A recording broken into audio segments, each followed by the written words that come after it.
into this frame here. Maintaining that distance, not letting it get too wide. Yeah. Not letting the club head and most importantly, the butt end of the club getting too close to the body. But yet still maintaining that connection with your upper arms. You know, I think some people think they're supposed to like stretch it out too. We don't really need to do that either. Welcome back to the channel, guys. Kerrod Gray here on the range today at Rolling Hills in California, standing next to Devan Bonebreak. Devan, thanks for coming along, mate. Yeah, thanks for coming all the way out here. So today, Devan from the Golf Fix and the Golf Channel, Director of Instruction here at this wonderful golf club. We're going to be talking all about some key elements that you can implement in your golf swing to get a little bit more compression, distance, and consistency out of your golf swing. You certainly don't want to miss out on this great content coming at you right now.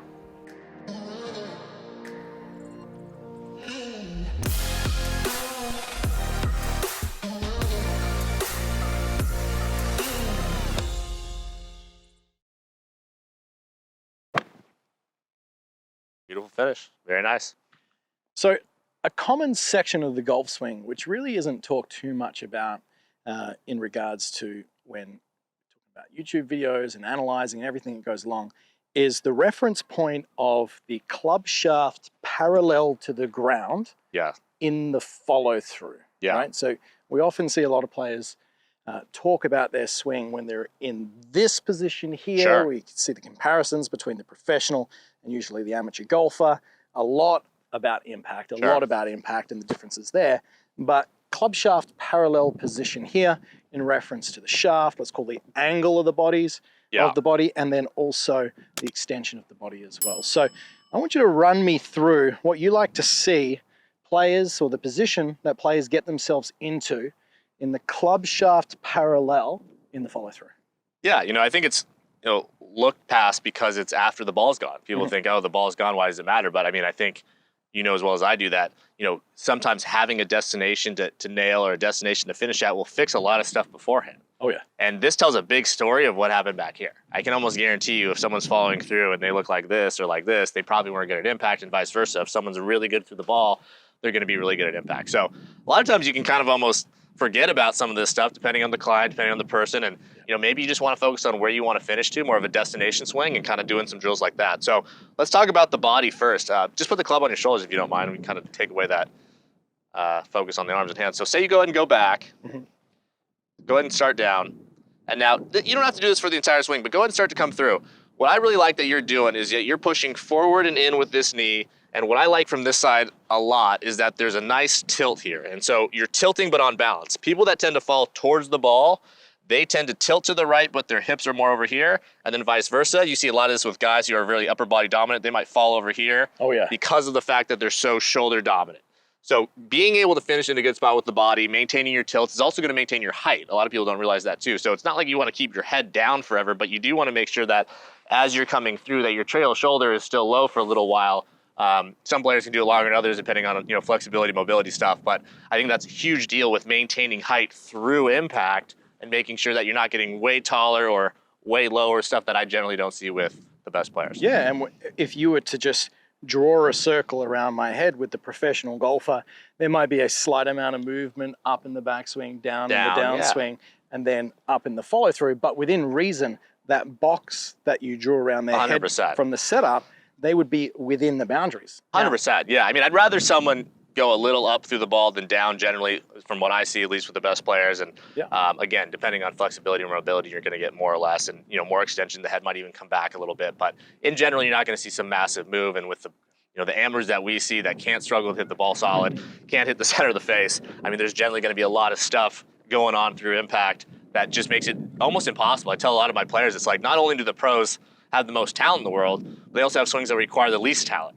They really don't require a whole lot of timing, a whole lot of rhythm even, and they have the best of all of those things, so that's why they're so good. And amateurs a lot of times are the opposite. It's like they're juggling 15 oranges at one time trying to be successful. It's just impossible.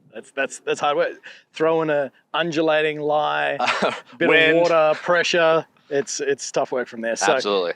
We've talked about creating a little bit of side bend or angle to the shoulders. What else we got here, Devan? You know, I love good arm structure still, to be honest. I mean, I know some guys are going to be a little bit more kind of bowed out like that, but not many. I mean, I really like to see, and that has a lot to do with the face too, right? If the face is come down really shut, you might see a little bit less rotation with that lead arm. But what I really like to see is, you know, the arms kind of staying together for the most part.